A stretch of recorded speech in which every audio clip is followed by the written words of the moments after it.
Há muitos anos eu vi um filme em que o protagonista morria e ia para o céu. Um próprio inventado a partir de suas memórias, sonhos e desejos. Era uma casinha na colina, com quilômetros e quilômetros de grama verde primaveril, com flores de todos os estilos e cores. Hoje ela conheceu um casal que vive no seu próprio céu, mas em vida. Eles estão rodeados de frailejones nos páramos de Trujillo. Sua casinha, moldada à mão, dá forma ao que por muitos anos Juan sonhou. Um camponês que se empenhou em viver longe das estruturas e paradigmas sociais. Desde jovem, ele sabia que seu futuro estava longe da cidade e perto da montanha. Este é um vídeo muito especial. Fique à vontade e aproveite as belezas que o Riecito oferece.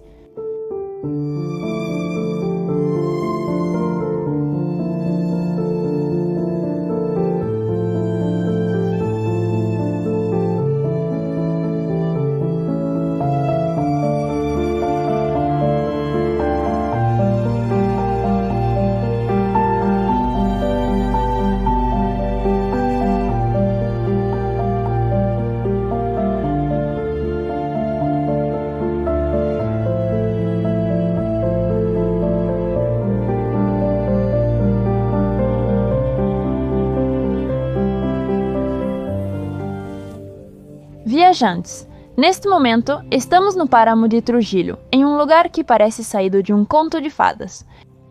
Este não é o primeiro vídeo que fazemos sobre o estado de Los Santos e os sábios. Se ainda não viu o primeiro, assista depois deste. Porque eu garanto que o que vamos viver hoje vai ser lindíssimo, este lugar promete. Eu diria que isso aqui é uma joia escondida. Ou seja, o segredo mais bem guardado do estado de Trujillo. Quando publicamos nos nossos stories do Instagram o que vocês recomendam fazer em Trujillo, recebemos uma mensagem do Aaron, filho do Sr. Juan, que é dono desta fazendinha. Esta granjinha, não sei como poderíamos chamar toda a beleza que nos cerca. E há 28 anos, esse senhor colocou o primeiro pé aqui e chamou o lugar de El Riecito. Se vocês se perguntam como se chama o páramo, quando perguntamos para ele, disse El Riecito, pois não tinha nome. E claro, isso se deve ao fato de que há um rio que contorna todo o lugar, além de vaquinhas e cavalos. Não. Embora você chame de fazendinha ou granjinha, tem 400 hectares, ou seja, é enorme. Todo ano que vocês veem é dele, mas o mais bonito é que nada está cercado. Os animais estão em completa liberdade. E ele diz que, apesar de ser dono dessas terras, elas deveriam ser protegidas e são um patrimônio para a Venezuela. Estamos rodeados de páramo e há frailejones por toda a parte. Está lindíssimo e, sem dúvida, nada do que gravamos faz justiça a isso.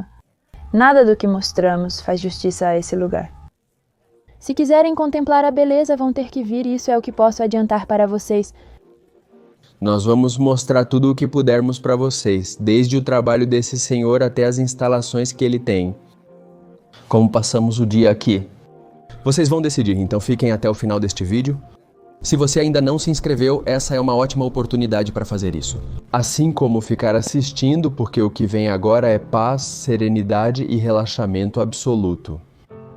Para quem não nos conhece, eu sou Valeriza. E eu sou Emanuel Vieira.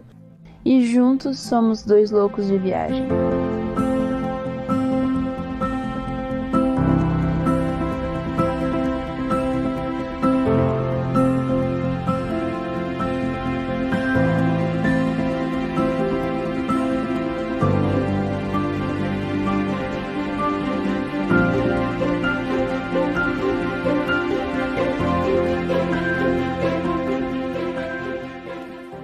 Quem é Juan Montalvo? Juan Montalvo? Pergunta séria, diria alguém. Eu digo que volto com os provérbios. Quem vai sair se mostra. Acho que desde muito pequeno morava em Bogotá e ao meu redor, onde eu morava, havia muitos ciganos. Espanhóis lindíssimos, os malucos e as malucas, com seus vestidos, suas mangas longas, seus brincos enormes, seus saltos. Os vestidos eram brancos com manchas verdes, grandes ou alaranjadas, e os malucos sempre com uma calça branca arregaçada de alpargatas. Embora sempre tenha começado a me chamar a atenção o cigano, seu modo de vida. E a moça que morava na casa morava no campo. Eu sempre ia para uma casa dela quando tinha 8 ou 9 anos no fim de semana, quando ela saía. E sempre o campo me chamou a atenção.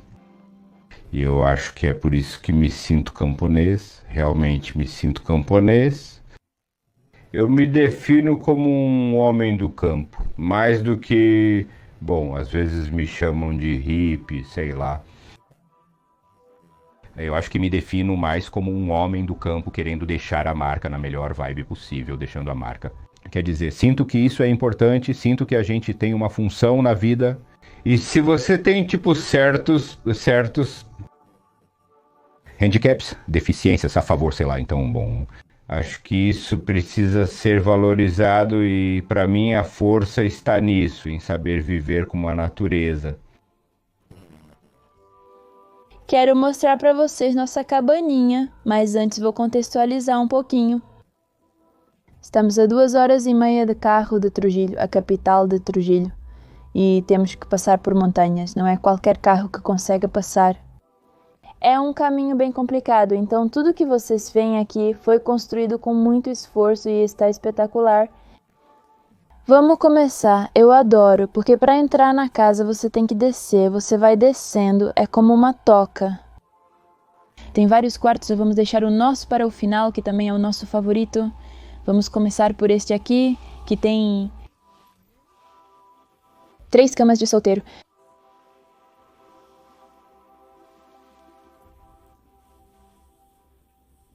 Aqui temos a pia. Foi tudo moldado à mão. Esses detalhes da garrafinha na parede. As janelinhas. Que beleza de janelas. Que vista. Bom, queimou um pouco ali. Aqui temos o chuveiro e, apesar de estarmos nas montanhas e o lugar parecer super boêmio, eles têm um vaso sanitário enorme. Eles são muito bons. E água quente. E água quente e mais janelinhas. Ok, vamos para o próximo quarto. Bom, aqui tem tipo uma espécie de não sei como eu chamaria isso. Como um quarto, não sei. Sim, parece um sótão, mas não é um sótão. Exato. Também há 2 camas de solteiro lá. Porque esta é uma de várias cabanas que ele tem. Mas ele nos disse que nesta cabem 9 pessoas. Aqui está a sala de estar. Por aqui temos outro quarto, que pode ser convertido em dormitório, mas quando não é dormitório, também é outra parte da sala de estar. Tem sua lareira que, acreditem, é necessária à noite. Faz tanto frio que nessa época do ano até o chão pode congelar e parece neve. Bom, é neve, mas é como uma camadinha fina de neve. Vamos ver se temos sorte e conseguimos ver amanhã, porque hoje não tivemos essa sorte. Parece tudo nevado. E se não tivermos essa sorte, vamos deixar umas imagens para vocês. Algumas fotos que Juan tirou com seu celular. Olhem que beleza, isso me parece espetacular. Aqui outra chaminé. Aqui outro quarto. A pia me parece tão pitoresca, olhem só, olhem só. Que beleza. Me impressiona a quantidade de detalhes, os móveis, os tapetes, as janelas, as paredes com garrafas, as coisas pintadas. Olhem, aqui temos outro banheirinho com seu chuveiro também. Muito espaçoso e confortável. Eles têm eletricidade, na verdade, a eletricidade chegou aqui faz apenas 3 anos. Tiveram que trazer porque, obviamente, nessa região não havia nada. E é um luxo ter eletricidade aqui. E agora sim, vamos para o nosso quarto. Olhem essa porta, que linda! Sejam bem-vindos. Está um pouco bagunçado porque já usamos. Aqui temos a caminha e ela tem um monte de camadas, porque quando contamos que faz frio, é porque faz frio mesmo. Olhem, 1, 2, 3, 4, 5 e 6. E com essas camadas nem precisa colocar um macacão nem nada. Você pode dormir sem roupa e ainda assim vai ficar quentinha. Aqui temos a pia. o banheiro, desse banheiro eu adoro a janela. Mas o que mais gostamos desse quarto é que ele tem essa varanda. Aqui tomamos nosso café da manhã. E eu vou confessar para vocês que chorei um pouquinho ao ver essa paisagem tão incomparável. Nunca estive em um lugar tão lindo como este. Acho que está no top 5 dos lugares mais bonitos em que já fiquei. E eu não estou exagerando, de verdade. A câmera não faz jus ao lugar. Ao estar presente, é possível notar a riqueza de detalhes. Todas as montanhas que formam um vale, os frailejones, os pinheiros, as vacas. Eu também concordo que este vídeo não faz justiça. Na verdade, acho que nenhuma das montanhas da Venezuela em uma fotografia consegue expressar a beleza do lugar. Além disso, como a gente se sente. Porque uma coisa é a beleza explícita ou exteriorizada, o que a gente vê diante dos olhos, e outra coisa é o que a gente sente estando no lugar. E realmente a paz de Recife é difícil de igualar com outros lugares do nosso país. Como a Venezuela é linda, de verdade, como somos sortudos de ter essas paisagens. Algum dia, senhores. Quando e como começa a sua história na Venezuela? Bem, chegamos com minha mãe e meus irmãos. Eu tinha 15 anos quando cheguei. 15 anos, vinha de Bogotá, de uma família confortável, vivendo, sei lá. Minha mãe, bem, por razões talvez relacionadas ao meu pai. Ela tinha se divorciado e queria se afastar um pouco do meu pai. Então ela disse, vamos para os Estados Unidos. Minha tia-avó, que criou minha mãe, né, porque minha mãe nasceu no interior, tirou as filhas do interior e as levou para Bogotá. Minha tia-avó disse, não senhor, vamos para a Venezuela, a terra de Bolívar, onde falamos o mesmo idioma. Assim cheguei à Venezuela, fui com minha família, estudei o ensino médio, terminei o ensino médio e depois quis entrar na universidade. Comecei, e bom, foi aí que comecei a conhecer o interior da Venezuela, como te disse, a Grande Savana, e por lá eu fui. Em que parte da Grande Savana você esteve? No Pauji. Por quanto tempo você ficou lá? Conte um pouco dessa história. Bom, eu cheguei ao Pauji por causa de uns amigos. Saí com uma moça, uma companheira, e fomos visitar o Pauji. E acho que tinha um lugar chamado Canabelim. Cabanalém, bom, foi por ali que ficamos. E bom, ficamos mais de um ano filmando nessas terras, filmando toda aquela parte ali da Grande Savana. E eu não voltei para Caracas. Ou seja, no momento em que voltei foi porque fui para Mérida. Conheci outras pessoas que eram de Mérida, que estavam em comunidades tentando levar uma vida no campo, e foi assim que acabei em Mérida. E aí começa a andança pela Venezuela, né? Eu acho que já rodei um pouquinho pela Venezuela.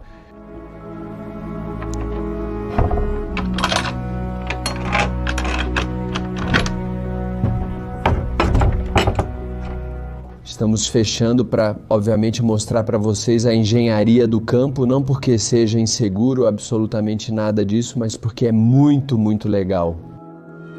Oi, meu amor. Oi, Vaquinha, quando você chega pela primeira vez ao Páramo Riacito? Pelo que eu entendi, foi você mesmo quem deu o nome. Ok, nós viemos com Gabriela, a mãe dos meus meninos. Morávamos em El Pocito, em Boconó, numa montanha. Chegamos lá depois de virmos da colônia Tobar de Petaquiri. Eu sempre dizia que quando a gente forma uma família, tem como.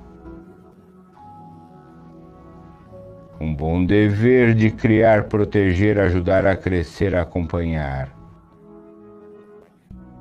Mas chega um momento em que eu acho que os filhos vão embora por um motivo ou outro, porque terminaram o ensino médio, vão para as universidades. E eu sempre dizia que eu precisava começar a me reencontrar comigo mesmo. Numa dessas, pensei em ir com os Kobe para Santa Marta, na Colômbia, que são indígenas que vivem em suas próprias comunidades. Nessa, aparece um amigo e me diz: eu já conhecia o Riesito. Morando em Boconó, eu já tinha subido aqui, essa é a fazenda, não tinha nada, mas tinha trutas, e foi aí que comecei a subir. Trazíamos pessoas para visitar, sei lá. E quando eu quero ir para a Colômbia? Então, chega José e me diz: não, vamos comprar o lugar então. E eu perguntei: tudo bem, mas para onde vou chegar? Chego ao riacho onde tem água, onde tenho água para a vida toda, e acho que isso me cativou muito, vir para o riacho. Isso foi há... Acho que já estamos aqui no riacho há uns 12 anos. 12 anos. E como surgiu a ideia de construir a primeira casinha e depois a segunda? E conta pra gente um pouco sobre tudo isso que envolveu a construção. Exato. Ok, claro, eu já vinha do Pocito de uma fazenda, chegamos lá há 28 anos, começamos a construir nossa casa. As pessoas subiam para ver o que estávamos fazendo, então, bom, ficavam um pouco assim como... As pessoas ficavam, bom, esses malucos o que estão fazendo? Estão trazendo uma casa boa, sei lá. Um era cabeludo, Gabriel era cabeluda, então, bom, os malucos o que estão fazendo? As pessoas subiam e tinham acesso a café, chá e outras bebidas. Certa vez a irmã de Gabriela sugeriu: abram um restaurante, Gabriela cozinha muito bem. Começamos com a casa, o restaurante, depois começamos com a casa grande, depois veio a lavanderia, depois a outra casinha para morar enquanto isso. Quando vim definitivamente, depois veio a oficina, ou seja, a gente começa, tipo, bom, você precisa de uma oficina, bom, e agora estou aqui, que essa é a casinha, a minha casinha que finalmente, depois de 12 anos, mas agora tenho minha casinha. E o que você tem aqui na sua chácara? O que podemos encontrar? Bom, na chácara temos, bom, a truticultura que sempre existiu, em um certo momento foi abandonada, ou seja, quando nós compramos essa chácara, a truticultura já não existia mais. Começamos a construir, como te falei, e ao mesmo tempo trouxemos alguns alevinos de Santo Domingo, isso para começar de novo todo o processo com a truta, o prox e os alevinos, que são os peixinhos pequenos. Então começamos com a vaquinha ou com os carneiros. Depois de uma vaquinha, bom, agora já estamos com 11 vaquinhas, começamos com carneiros. Eles vão se reproduzindo, né? Os porcos, as galinhas, temos a amora para produzir a amora. Acho que a ideia é essa, né? A ideia é ter uma fazenda para que a gente não dependa tanto das cidades. Se você mora na montanha, tem que colher o que você come. E acho que essa é a ideia que temos com o Arcádia, quer dizer, fazer a fazenda. Que a gente coma, que se chegar a gente, temos porquinhos, temos ovelha, temos truta, ou seja, temos comida. Com que frequência você vai ao vilarejo? Bom, uma vez por mês. Eu gostaria de não descer, realmente é muito difícil para mim descer, quer dizer, eu poderia ficar aqui o resto da minha vida sem descer. Ai, que delícia! Olha, nenhuma obra de arte. Experimenta comer. Temos mamão com polpa de maracujá, moranguinhos e uma florzinha para decorar. E também aqui um potinho de mel. Ui, que gostoso. Você sabe quando o mel está bom, porque ele é espesso.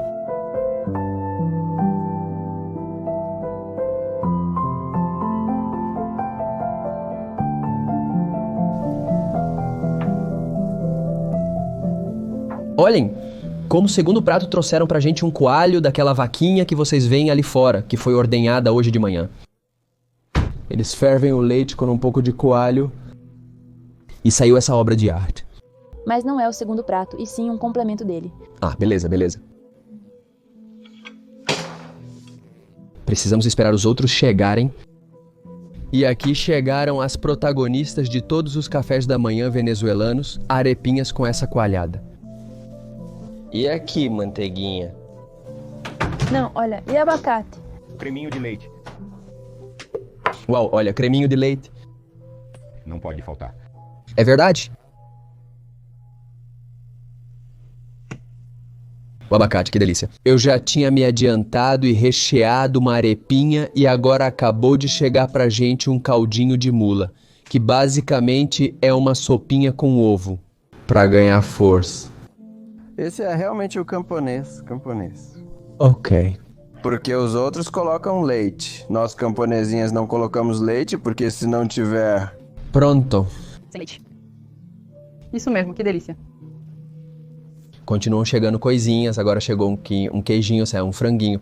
Olha, eu vou ter que comer essa arepa igual as migalhas no estado de Lara, cortando em pedacinhos, juntando com cada coisinha, porque realmente tudo parece tão delicioso. E imaginar que estamos novamente a 2.800 metros acima do nível do mar, em um páramo de Trujillo totalmente isolados, ou seja, estamos super isolados. A 27 quilômetros da civilização, por um caminho onde você não pode passar de 8, 10 quilômetros por hora. Espetáculo. Olhem, as coisinhas continuam chegando. Isto é um mojito andino de ovo, então dá pra, você sabe, colocar na arepinha. Isso também é muito típico daqui da Dona Arcádia, eu diria. Da Dona Arcádia. Nossa chefe. Vamos ver se conseguimos gravá-la ali em ação. Que delícia. Vamos experimentar a coalhada que também está aqui. Estou curioso para provar. Feita aqui. E um pouquinho de pimenta. Essa coalhada vem da fortuna, é assim que a vaca se chama. Bom apetite. Uau! Explica. Cremosa, salgadinha, é como um cream cheese, mas com muito mais textura, não é tão lisa como o cream cheese, é salgadinha e com a arepa assim, simplesinha, divina. E o picante não está muito forte, mas tem muito sabor, então dá, olha, o toque perfeito. Agora prova isso, esse senhorzinho aqui. Nunca tinha visto isso. Nem eu. É a primeira vez. É como um periquito, mas bem aguado à primeira vista. Vamos experimentar para ver. Ai, que desastre. Mas está divino. Divino, sabe como aquilo? É um periquito muito gostoso. Eu adorei. Depois desse café da manhã delicioso, vamos mostrar para vocês essa segunda cabaninha, que serve como área social, restaurante, sala de jantar. Um pouco de tudo. Por aqui tem uma lareira que usamos ontem à noite quando chegamos e foi deliciosa. E aqui está a sala de jantar com outra lareira lá no fundo. Claro, tudo cercado de janelas com vistas espetaculares para o campo.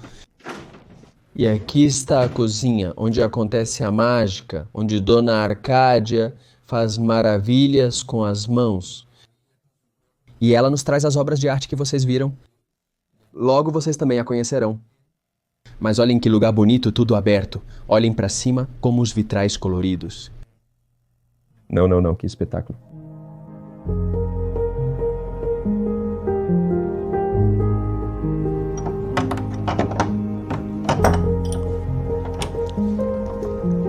Mas o melhor de tudo é o terraço que tem aqui. Olhem só uns sofazinhos. Redes e aqui um espaço para contemplar.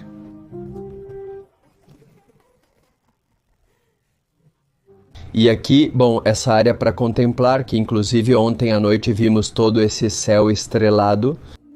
Vamos tentar gravar isso para vocês hoje, porque ontem chegamos muito cansados, terminamos de fazer o vídeo anterior e decidimos apenas contemplar e aproveitar essa paisagem mágica.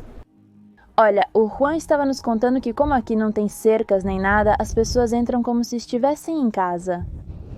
E entrou um grupo de camponeses que são caçadores, mas caçam peixes com as mãos. Eles não usam nem rede, nem anzol, eles entram nos buraquinhos do rio, colocam a mão lá e tiram o peixe. Que loucura. Olhem que beleza. Como é viver aqui. Ah, maravilhoso.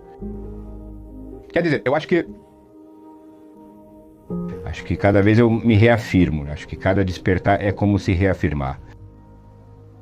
Que não há...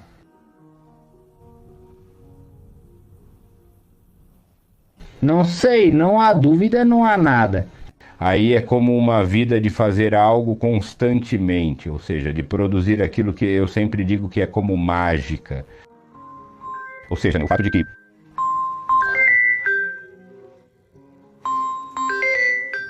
olha, até telefone eu tenho, mas não desliga. Quais são as suas 3 chaves para viver uma vida tranquila? As 3 chaves, eu acho que são, uma... Eu não sei qual é a ordem, mas enfim, é fazer, comer e dormir. Acho que se a gente na vida... Eu consegui, acho que por muitos anos. Acho que desde que fui para o campo, tenho sido um cara que não vira à noite. Não tem tempo para virar à noite, então. E bom, ou seja, você acaba cansado, quer deitar, quer acordar e ter uma boa refeição, e também o fazer constantemente. Ou seja, sempre tem algo para fazer, mesmo que seja um pouquinho, tipo colocar umas pedras, adubar uma planta. Ou seja, sempre tem algo para fazer. E eu acho que isso na vida é assim, como o essencial. O resto, né, eu sempre digo, é uma expressão também que é como se fosse só de raspão para essa realidade, para a minha realidade. Ou seja, eu entendo que o mundo tem milhares de histórias, mas para mim essas são as 3 coisas importantes para a vida. Conseguimos conversar com alguns dos camponeses que vêm de Cabimbu, um páramo de Trujillo que fica a 3.200 metros acima do nível do mar. E chegaram até aqui de moto por estradas totalmente rurais em 2 horas, desde a sua pequena fazenda até esta. E vamos ver se conseguimos gravá-los enquanto tentam pegar as trutas. Isso aqui realmente é uma pesca artesanal, mas espetacular. Ou seja, quanta habilidade você tem que ter para conseguir pegar um peixinho com a mão. Não tanto assim.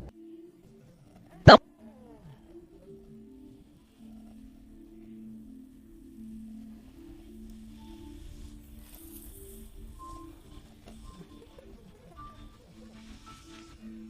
Como você se chama, amigo? Edson, você é quem vai comer mais, porque foi quem tirou mais. Quantos anos você tem, Joan? Edson, e além de pescar truta, o que mais vocês fazem durante o dia? Nós somos agricultores. O que vocês mais plantam?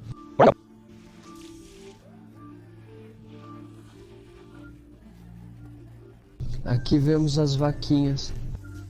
Ali vemos algumas ovelhinhas. Esta manhã vimos cavalos. Não, estão bem aqui ainda. Os cavalos ainda estão por aí?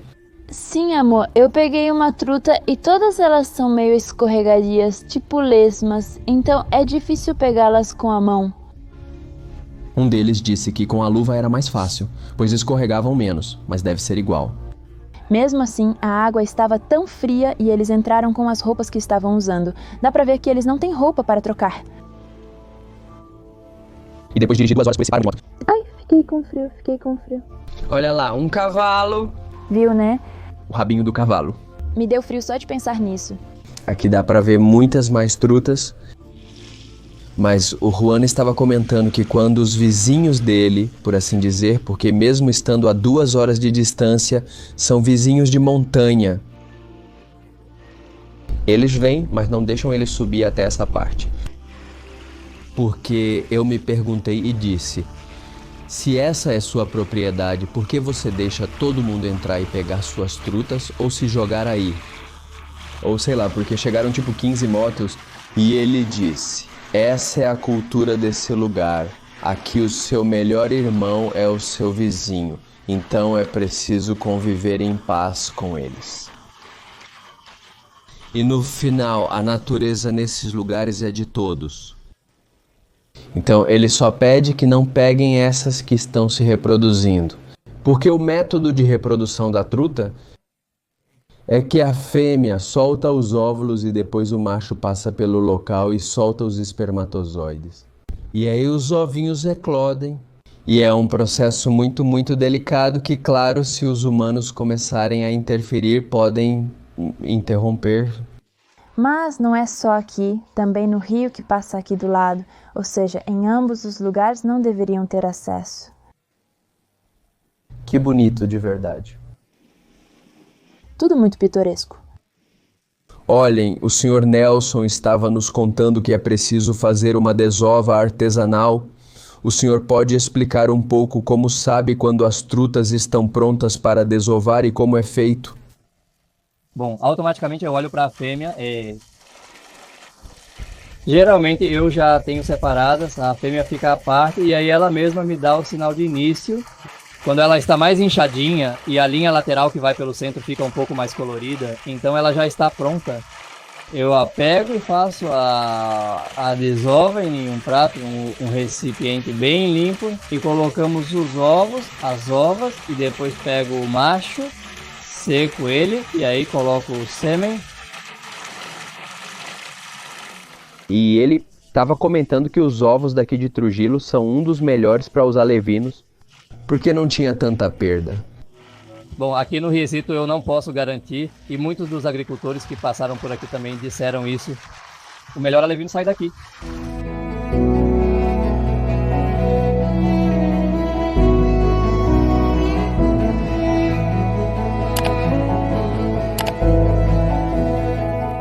Aqui, Dom João. Vai nos dar um exemplo? Quando eu jogar comida para elas, elas vão se aproximar e eu dou um tapa. Ok. Parece fácil na teoria, vamos ver como me saio na prática. Como com uma rede de piscina. Aham, bicho.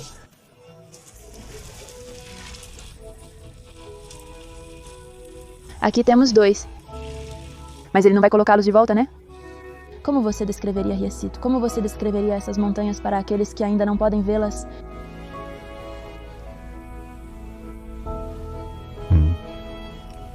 Como eu descreveria o Riecito?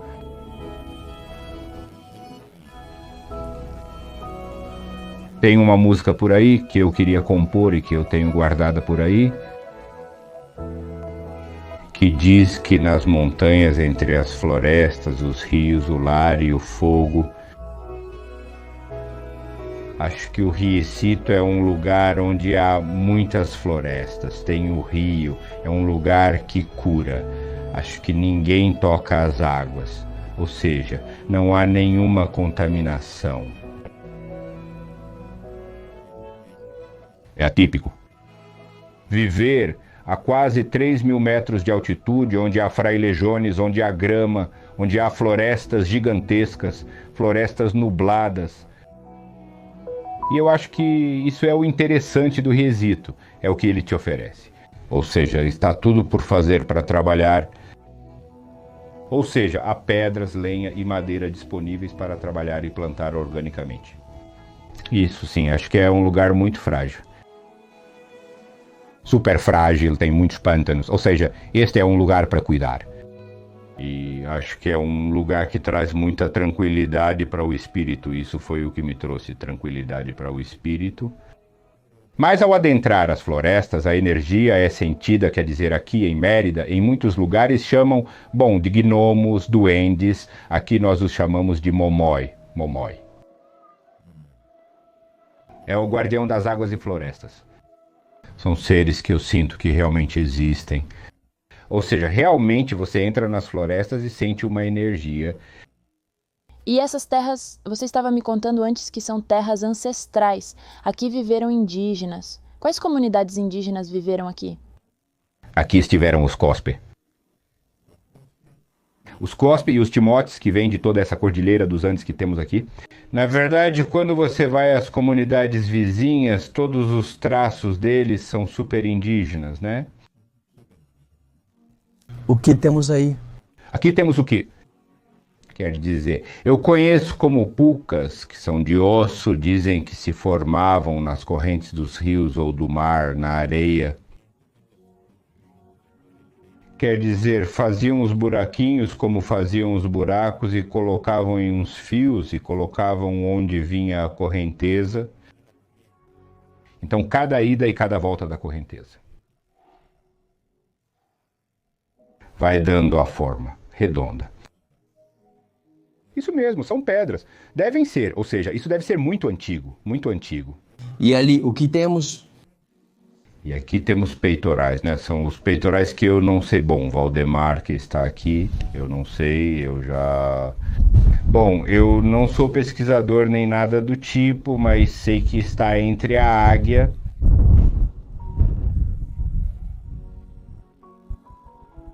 como figura mística desses caras, tem o morcego e tem a coruja. Que sempre, em todas as culturas, até nas egípcias, encontramos a coruja como símbolo de inteligência, né? E o morcego também sempre foi um símbolo muito destacado. E nós, nessas culturas sul-americanas, ou sei lá, a águia é um animal de muita envergadura, de força. Ou seja, imagina os milhares de anos que uma peça pode ter, ou 1000, ou mais de 500 anos, a gente sabe. Isso a gente sabe, é certo? Os indígenas usavam isso no peito para demonstrar hierarquia. De acordo com o tamanho da hierarquia. Peitoral. A cerina é o nome dessa pedra. Ela pode ser transparente. Ou seja, isso aqui talvez esteja um pouco, mas mesmo assim tem uma certa transparência. Amanhã, peçam para a Gabriela mostrar o que ela fez. E vocês vão ver a transparência. E isso é uma figura, que bom. Imagina só essa figura. Nós estamos aqui, habitados pelos Cospi.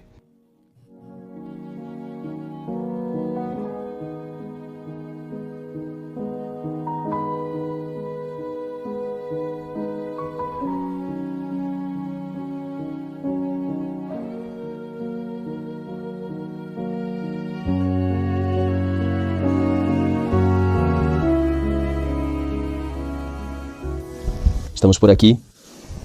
Eu relaxando um pouco em uma rede, quase tirando uma soneca, e Ninita ali pintando, porque Ninita é uma verdadeira artista. E é que a vida no campo dá pra tudo. A gente faz tudo o que tem que fazer e sempre ficam mais coisas pra fazer. Mas também sempre encontra momentos para relaxar, para tirar uma soneca, para tomar um cafezinho. E agora, enquanto esperamos o almoço, que acabou ficando tarde, tanta gravação, já são quase 4 da tarde, dissemos: bom, vamos contemplar e aproveitar a magia que nos cerca.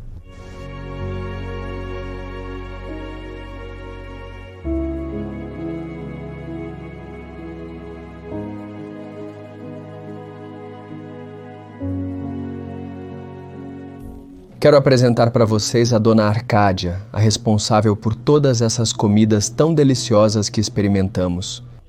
Como foi a senhora? Bem, obrigado. Quando a senhora chegou à fazenda Dona Arcádia? Faz uns 10 anos. Cheguei ajudando o Juan. Por ratos ou por dias. Ok. Eu ia embora depois de 3, 4 dias e assim fui ficando. Sim, bom. Eu trabalhava primeiro, eu trabalhava em Boconó, em um quiosque de água de coco gelada. Ok. Aham. E então larguei esse trabalho e vim pra cá. Como é a vida na fazenda? Poderia descrever? Pra mim é realmente maravilhoso. É maravilhoso passar alguns dias em Bocono, mas logo sinto falta deste lugar fantástico. E minha filha me diz: mamãe, mas por quê? Eu digo pra ela que já não aguento mais o calor e preciso estar lá, com toda a magia do lugar. Além de João, claro. Isso é lindo demais, estar aqui e tudo, e ter o João como companheiro é maravilhoso também. E o que a Dona Arcádia ali tá preparando hoje? Eu queria que fosse surpresa, mas isso é um porquinho, ao molho de tomate de árvore.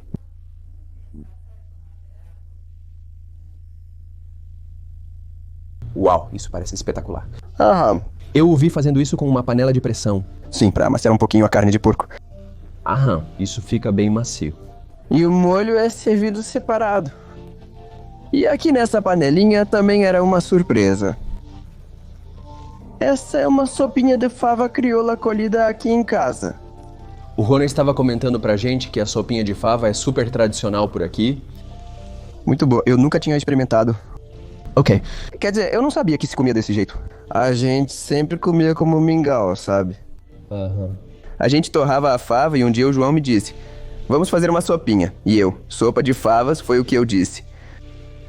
Mas quando experimentei, disse: vamos colher favas, isso é bom demais. Ah, já quero experimentar. Sim, é muito gostoso. Que gostoso. Que gostoso. Estávamos conversando um pouco sobre como as crianças são criadas hoje em dia. E você nos contou que criou seus filhos em uma casinha sem luz. E minha pergunta é, como você fez isso? Como foi essa experiência de criar seus filhos no meio da natureza, sem eletricidade? E quanto tempo você ficou sem luz? Bom, eu acho que ficamos cerca de 6 anos vivendo sem luz. Os meninos... Bom, a gente morava em uma fazenda, era só na base dos lampiões, vivíamos nessa vibe de, bom, o fogão a lenha. Bom, os filhos iam para a Fé e Alegria em Mérida, para uma escola que ficava a uns 40 minutos da montanha. Mas eu sinto que foi assim, como... Bom, eles chegavam num momento em que subiam da escola, sei lá, e aí a televisão e as coisas. Então a gente... bom, aí não tinha luz, quer dizer, né? Mas tinha a fazenda, tinha a brincadeira na fazenda. Nunca disse para eles, olha, vamos trabalhar, vamos ralar. Quer dizer, eu dizia para eles, a prioridade de vocês é estudar. E assim foi quando estávamos em Mérida. Depois chegamos a outra fazenda em Petaquire. Mas sempre era longe. As escolas eram sempre distantes, exigindo viagens de até 1 hora ou mais. Mas eu sinto que meus meninos, em determinado momento, tipo aos 12 anos, sim, eles questionavam um pouco toda essa história de que a gente vivia isolado, sei lá. O fato de descer eles às 7 da manhã, subir de volta à 1 da tarde, já era. E eles, os colegas deles, eu imagino com 12 anos na praça de algum vilarejo, porque sempre era assim nos vilarejos, né, e nas montanhas, né. Então sim, eles o confrontavam. Atualmente sinto que os meninos são muito gratos e eles próprios admitem isso. O ensinamento de viver sem luz foi maravilhoso. Nós compartilhávamos e crescíamos juntos, algo que eu sempre valorizei. Eu, sendo pai e mãe deles, já estamos formados.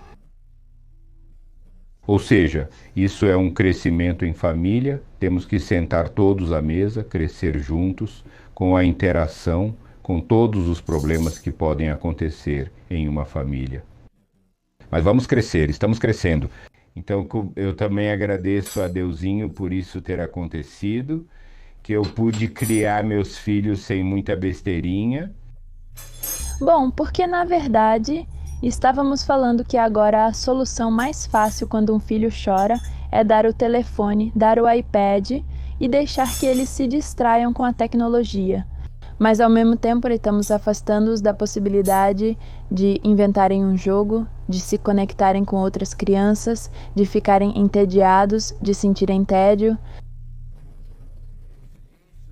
Bom, essa palavra que você acabou de dizer... O tédio. E eu sinto que estamos dando... Quer dizer, eles ficam entediados se não tiver o celular. Agora eu penso nas cabecinhas que estão se formando, né? O que estamos formando. Quer dizer, estamos formando uma geração muito neurótica, né? Ou seja, de prazer momentâneo. E eu não sou nenhum psicólogo, nada disso, mas a vida me ensinou que é ali, nessas idades, que começa a se formar uma pessoa, não é?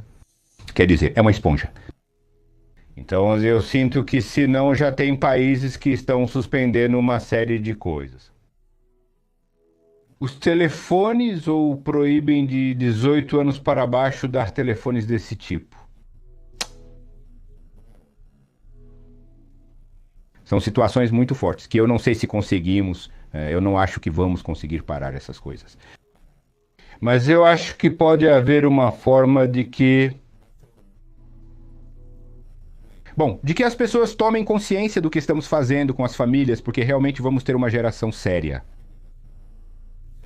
Eu sinto que é muito forte, tipo, muito mal criada, essa é a palavra. Nós ainda não somos pais, mas gostamos muito de ouvir sobre o tema da criação de filhos. E eu estava ouvindo um neurocientista que dizia que o tédio é muito importante na vida. Porque quando você está entediado, chega uma fase em que isso se transforma em contemplação, em não fazer nada, sua mente começa a pensar. E muitas das grandes descobertas da humanidade foram feitas nesse estado. Nesse tédio. Por exemplo, Newton estava debaixo de uma árvore contemplando a paisagem. De repente viu uma maçã cair e questionou: por que a maçã cai para baixo? E pode parecer uma pergunta muito óbvia, né? Tipo, como se fosse cair, iria cair para cima. Mas até que ele não se perguntou, analisou e estudou isso, nada do que foi descoberto teria sido revelado. A lei da gravidade e todas as leis que vieram junto com ela. Então, é um momento interessante e eu digo para Edma, quando tivermos filhos, eu quero ir morar em Margarita. Conclusão. Mas não. Que o parquinho seja a natureza, para mim é fundamental, porque você está se conectando com o mundo e nos descobrindo como seres conectados com o ambiente, e não como indivíduos que vão pelo mundo fazendo o que querem e tirando proveito do que bem entendem, sem se importar com as consequências que isso traz, o que vai acabar fazendo com que, em poucos anos, não tenhamos mais planeta. Eu continuo insistindo que o mundo é mundo, porque senão não seria mundo, como dizem por aí. Isso é imparável. Mas, como também te falei hoje de manhã, acho que a semente do ser humano, que é amor, é sensibilidade, ou seja, todos sentimos isso, todos desejamos isso. Agora, o que acontece hoje em dia? Ou seja, se os garotos continuam trancados em um quarto, por mais que queiramos resgatar isso, vai ser um problema difícil. Ou seja, como regenerar a cabecinha de um ser humano? Ou seja, se ele está acostumado a ligar a tela, a se distrair com 10 mil coisas, e a sensibilidade, e o afeto, e o tato, entende? Então, é só botões e tudo tem um significado. Você está ligado? Então tá, quer dizer, vamos assumir, vamos precisar de uma tomada para a vida. E isso é terrível para mim, considerando o rumo do mundo. E toda vez que eu falo para Arcádia que desço para a cidade e vejo a juventude, vejo as crianças. Quer dizer, meu coração aperta, sabe? Tipo, para onde a gente está indo? Mas quer dizer, eu vejo vocês, vejo meus filhos, os netos que, de uma forma ou de outra, estão sendo educados no campo. O outro está aí numa praia. Quer dizer, eu digo sim à esperança. Ou seja, eu não perco a fé de que no mundo somos mais os que queremos algo bonito do que os que não se importam com nada. Estamos com você 100%? Aqui temos outros mais Dominó, um gatinho mimado que pode ser um pouquinho traiçoeiro. Tem que ter cuidado com ele porque gosta de carinho e é bem tranquilo, mas de repente vai lá e Guacapa te morde. E pra provar, não vou apertar o botão. Mas ontem eu estava fazendo carinho nele bem tranquilo, embora ele não tenha me mordido forte, mas ele é lindíssimo, lindíssimo e super bonito. Ele sobe em você, você coloca a mão pra proteger o rosto, então ele põe a cabecinha pra que você faça carinho nela. Que lindo! Ainda temos que apresentar o Thor pra vocês, que é um... Acho que ele está bem atrás. Vamos então procurar o Thor. Olá, Thor! Esse sim é super mansinho. Intimida, né? Sim, intimida, mas tem 7 anos. Ele nos contou que tinha uns probleminhas em umas patinhas porque manca um pouquinho. Mas é uma beleza?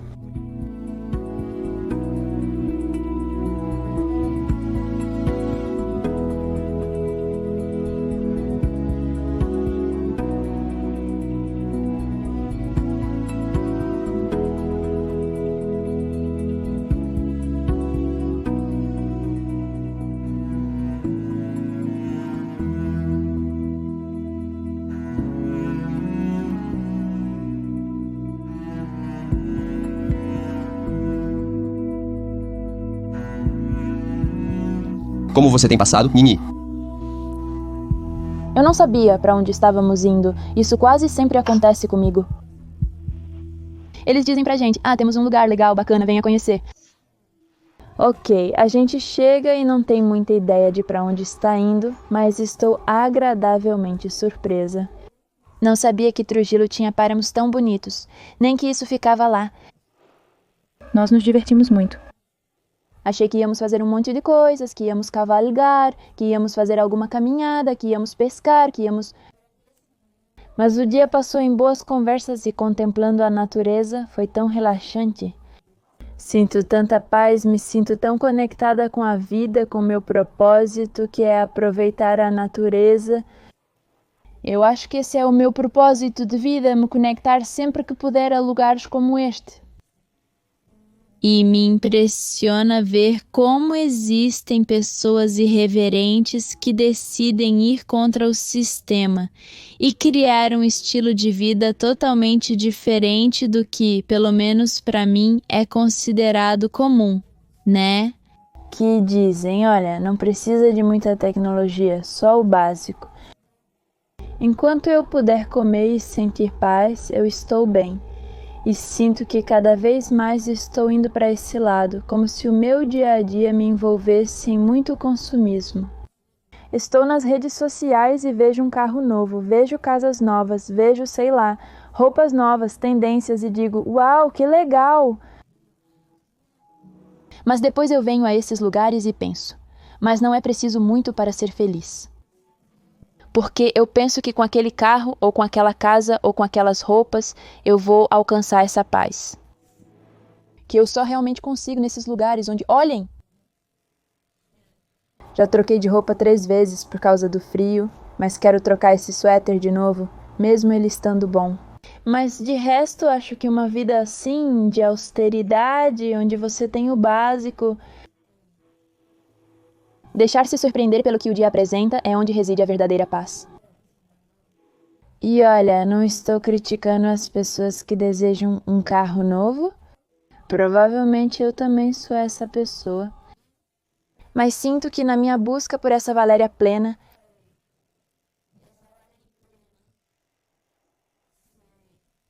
eu me vejo mais por esse lado do que pelo lado que eu já acho que estou seguindo, né?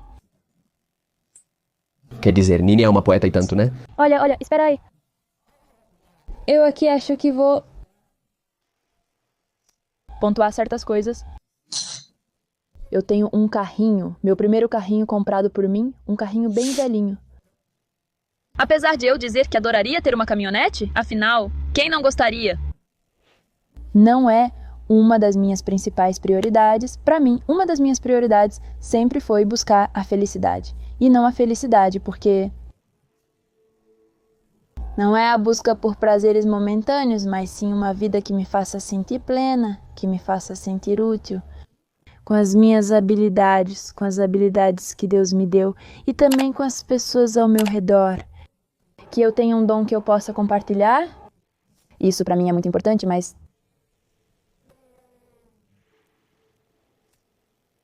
também acabei me envolvendo no consumismo de querer mais e mais e mais.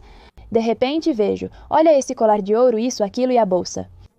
E eu penso, o que farei depois com tantas bolsas? E com ouro? Se eu ainda nem comprei, o que eu faço com tantos acessórios? O que eu faço com tantas coisas? E isso é um prazer, isso é felicidade. É sobre isso que estou falando. Já acho que eu estou muito hippie. De repente, vou começar a levitar. Nene! Primeiramente, acho que já compartilhamos alguns dos dons que Deus nos deu, que é o poder da comunicação. Porque falar na frente de uma câmera, apesar de ser muito difícil para nós, não é uma tarefa fácil e nem todo mundo consegue fazer isso. Sempre que lemos comentários de vocês dizendo que mudamos suas vidas e que voltaram para a Venezuela por causa dos nossos vídeos, sentimos uma grande responsabilidade. É complicado. Mas além disso, tomei a decisão que demorei tanto tempo para tomar.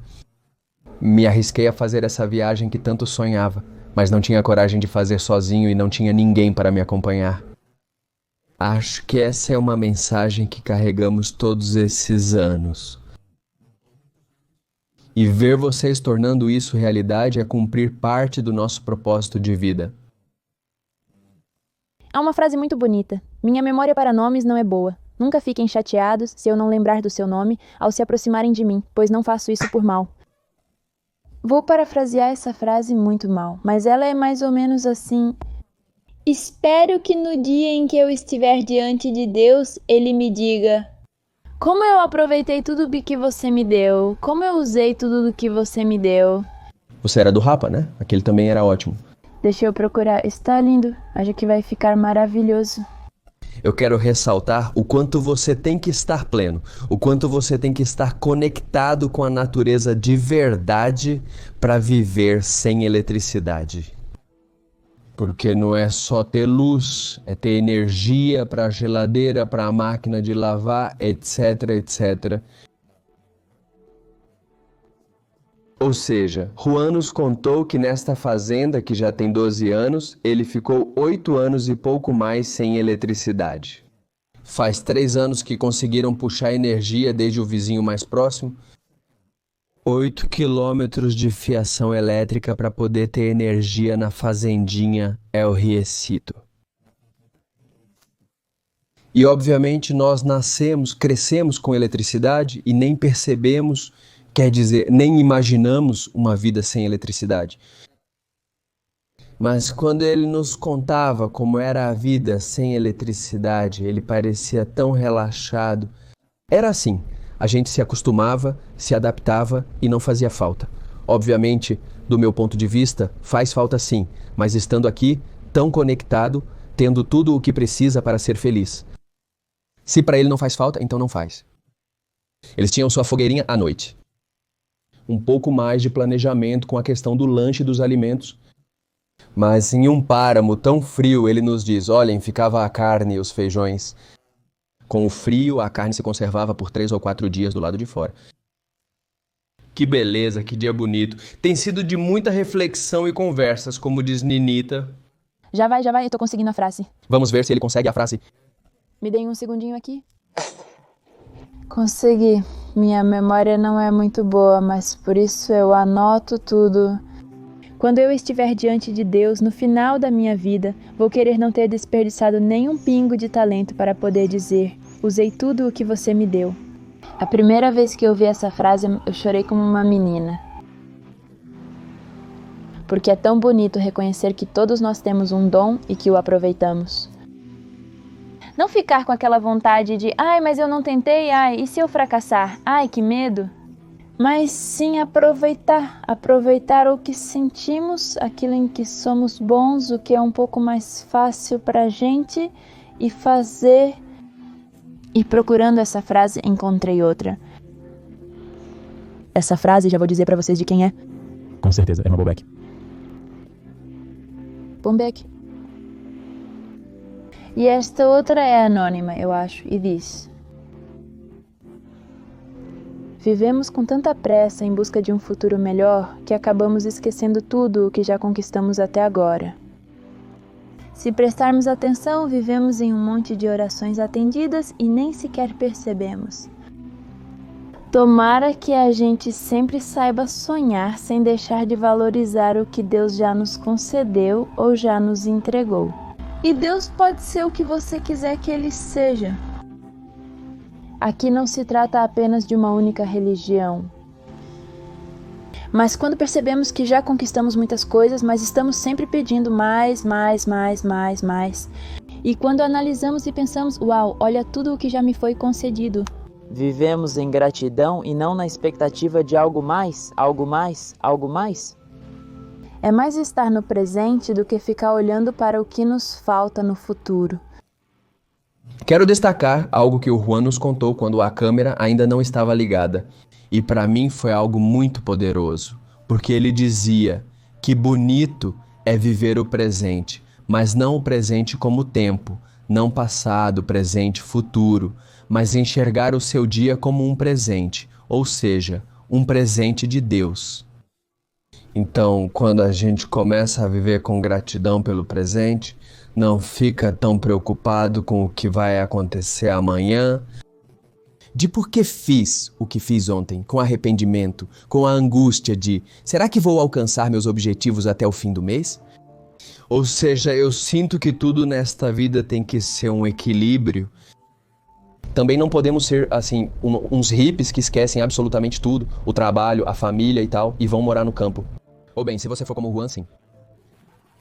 Quer dizer sim, se desprender de todas as obrigações que a vida implica? Mas ele dizia, acordar é um presente, quer dizer, acordar, e isso é totalmente verdade. Então, vocês já sabem, vivam o presente como um presente, e não como um tempo. Sim, esses lugares nos deixam bastante intensos. Sinto que é o lugar ideal para reflexão. Para entender muitas coisas. E talvez você está na sua cama e o que está acontecendo com esses garotos? Mas eu te convido a buscar essas conexões que são muito poderosas e te alinham com o seu caminho. Aquele que você decidiu escolher, aquele que você decidiu trilhar. Por favor, olhem para lá.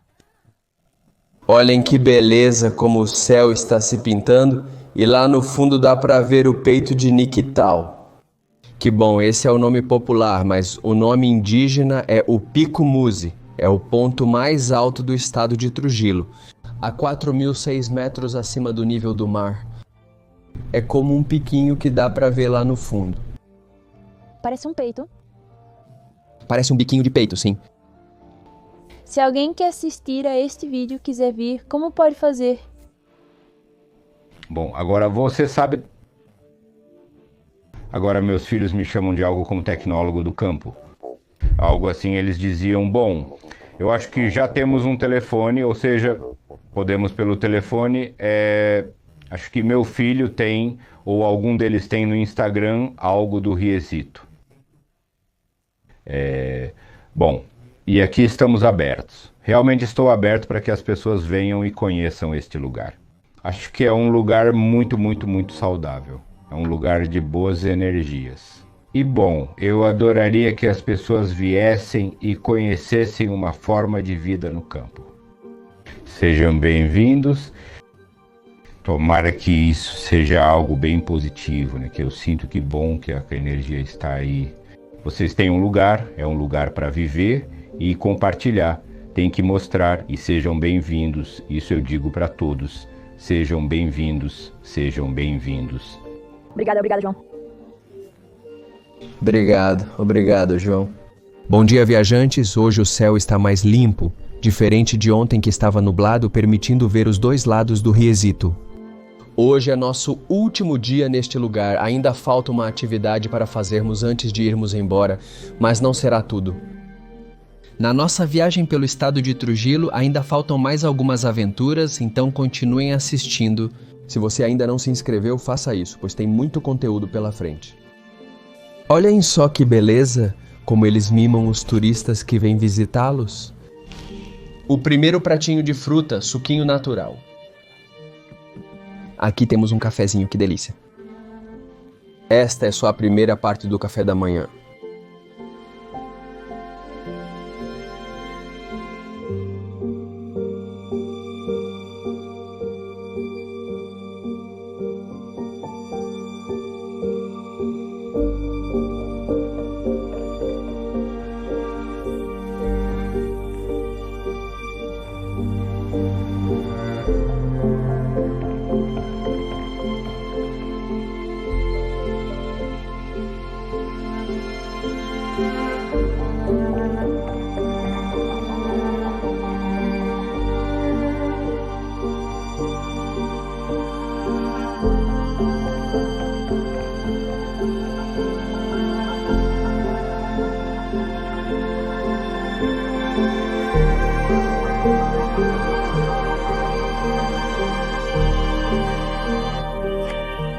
Esse vídeo não podia acabar sem uma loucurinha de viagem.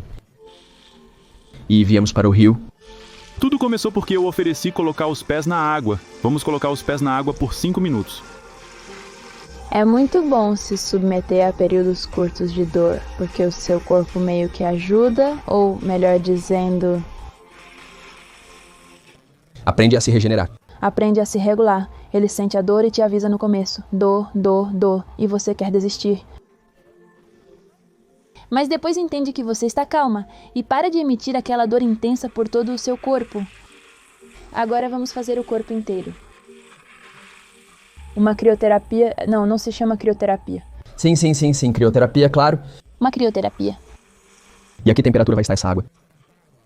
Acho que pode estar em torno de 8 graus. Só posso dizer que já não sinto meu pé. Nem eu. Já nem sei o que está no meu pé? Ai, que dor. Ok, vai. Aqui vamos nós. 1 minuto correndo. Não consigo fazer isso, amor. Vai. Não consigo, meu amor, não consigo. Vai. Não consigo mergulhar, mas posso tentar. Vai. Não consigo. Entra.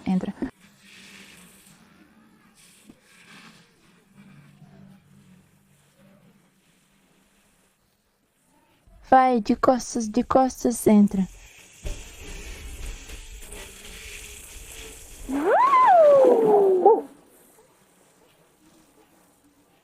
Depois desse banho de água bem fria, voltamos para a sala de reprodução das trutas para ver como eles fazem a desova da fêmea, assim como também retiram o esperma do macho.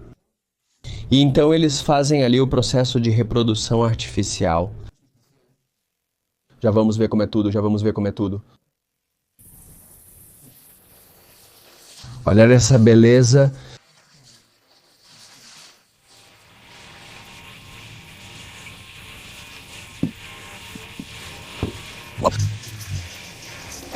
O que é isso?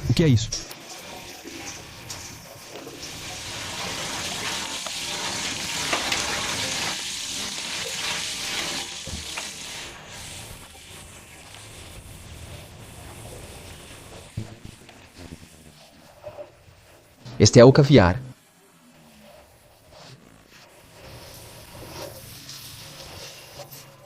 Caviar de truta e agora vem o macho, do qual vão retirar o esperma para fecundar esses ovinhos. Olhem, primeiro o macho é espremido no ar para tirar a urina e só depois ficam os espermatozoides.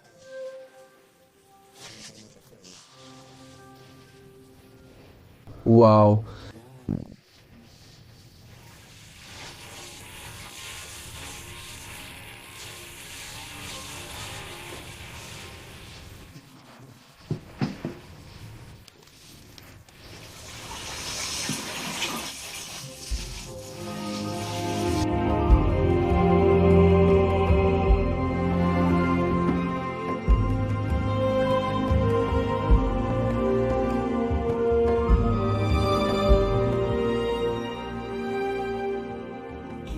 E já chegamos ao final dessa aventura.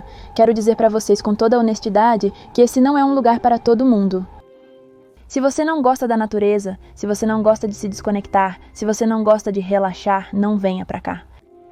Mas se você é como a gente, que ama a natureza, gosta de relaxar, se desconectar, conhecer pessoas maravilhosas, comer comidas deliciosas e ter alguns dias de paz, então este é um lugar maravilhoso no páramo de Trujillo. Porque não tem internet, você fica totalmente desconectado. Mas enfim, tem serviços básicos como água quente. Obviamente você não precisa de ar-condicionado, porque o frio é espetacular. O que eu posso te garantir é que você vai ter conversas, olha, para a vida toda.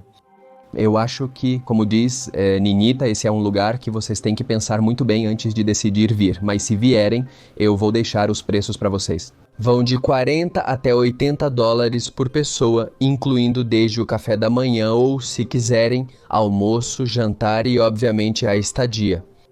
Também está incluído o traslado do vilarejo, porque apesar de terem que vir com suas próprias caminhonetes, já que carros não chegam até aqui, é muito complicado chegar a esta fazenda. Então eles incluem o serviço de buscar você, seja em Boconó ou, no nosso caso, em San Jacinto, porque estávamos do outro lado, e vir. E realmente são dias inesquecíveis. Voltaremos? Com certeza, vamos voltar, com certeza. Esperamos voltar a conversar e ter, não sei, muitos momentos e histórias bonitas com Juan e Arcádia, que são duas pessoas maravilhosas. E vocês continuem aqui neste canal, porque vem mais vídeos de Trujillo e do mundo em geral. Então, se ainda não se inscreveram, façam isso agora. Nos vemos no próximo.